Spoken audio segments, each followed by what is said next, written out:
Halo sahabat Merdeka, berjumpa dengan saya Lulu Handayani dalam Top News Senin 18 November 2024. Pertama, tim kuasa hukum Thomas Trikasih Lembong alias Tom Lembong meminta kliennya untuk dibebaskan. Selanjutnya, Cagup Dharma Pongrekun menyentil proyek jembatan Cihampelas karya Ridwan Kamil.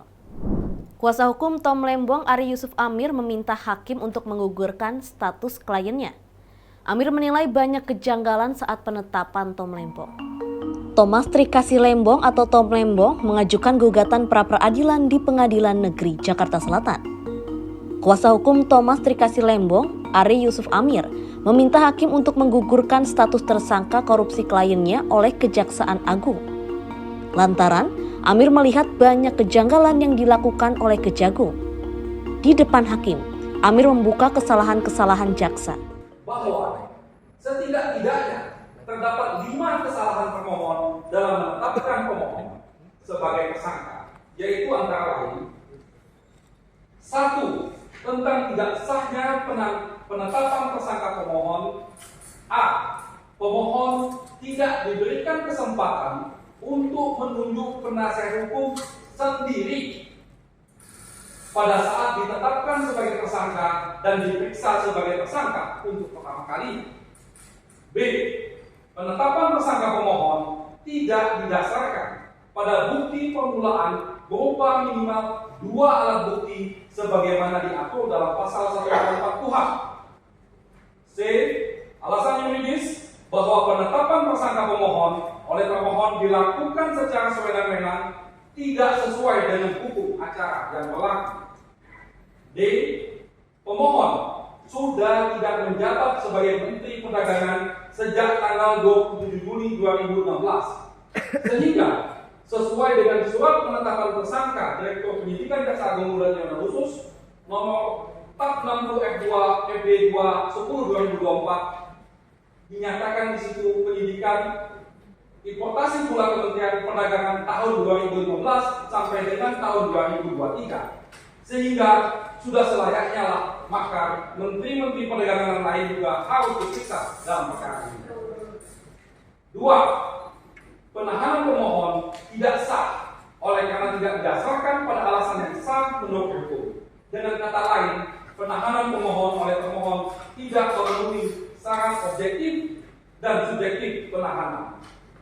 Dengan demikian, sudah sepatutnya demi hukum kami memohon kepada yang terhormat pimpinan sidang pra-peradilan yang memeriksa dan mengadili permohonan ini untuk mengabulkan permohonan pra-peradilan Akwo yang akan kami sampaikan secara mendalam dan lanjut pada sidang mulia ini. Cagup Dharma Pongrekun secara lugas menyindir proyek jembatan Cihampelas yang dibangun oleh Ridwan Kamil saat menjabat sebagai Wali Kota Bandung. Ridwan Kamil pun bergoyang tipis saat menanggapi sindiran Dharma Pongrekun. Komisi Pemilihan Umum Jakarta kembali menggelar debat ketiga Pilkada Jakarta 2024. Komisi Pemilihan Umum Jakarta kembali menggelar debat ketiga Pilkada Jakarta 2024 di Hotel Sultan Senayan, Jakarta pada Minggu 17 November 2024 kemarin. Pada debat kali ini, Cagup Dharma menyindir proyek jembatan Cihampelas. Ia menyebut proyek tersebut merupakan karya imajinasi. Menanggapi hal tersebut, Ridwan Kamil bergoyang tipis. Ia mengaku senang isu tersebut viral. 1 menit dimulai sejak Bapak berbicara, kami persilakan. Kang Emil, Pak Sus, saya pernah tinggal di Bandung. SMP di Bandung, saya pernah dinas di Bandung dari tahun 88 sampai 93. Saya paham betul Bandung. Saya penggemar Cihampelas. Kita ketahui bersama, Bapak punya ikon di Bandung adalah teras Cihampelas dengan proyeknya. Betul Pak ya? Nah, ternyata apa yang Bapak sudah imajinasikan, ya, imajinasi Bapak realisasikan, ternyata setelah pandemi COVID lagi, itu mati suri Pak. Dan para pedagang menjadi malas untuk meneruskan, bahkan mereka sekarang berdagang di trotoar atau di emper-emper. Karena apa? Karena sepi tempatnya. Terima kasih. Masih ada sisa waktu Bapak, akan ditambahkan. Ya, bagaimana membuat itu mereka bisa bangkit kembali atau proyek-proyek lain? Baik, waktunya sudah habis untuk memberikan pertanyaan. Langsung saja kami berikan kesempatan kepada pasangan calon nomor urut 1, Bapak Ridwan Kamil, Bapak Suswono memberikan jawaban. Kami berikan waktu 2 menit sejak Bapak berbicara, kami persilakan. Terima kasih, saya senang ditanya itu, kan di viral-viral nggak masalah. Ciamplas itu dulu PKL-nya merangsek ke jalanan aspal. Ya. Pilihannya digusur atau dimuliakan. Saya memilih memuliakan PKL. Saya beri anggaran membangun di atas supaya berdekatan dengan toko. Masalah COVID kita bisa beda pendapat, tapi mempengaruhi ekonomi. Ekonomi turun minus 2%, minus 5%, Bali minus 10%.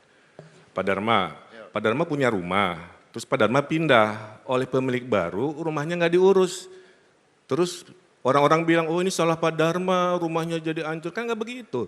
Karena pengganti saya tidak melanjutkan, tidak mempromosikan, sehingga terjadilah apa yang tadi disebutkan. Beda halnya kalau kami membangun, terus gagalnya kami masih saat memimpin. Nah itu kan bisa didebatkan. Demikian informasi kali ini bersama saya, Lulu Handayani. Simak berita lainnya hanya di merdeka.com.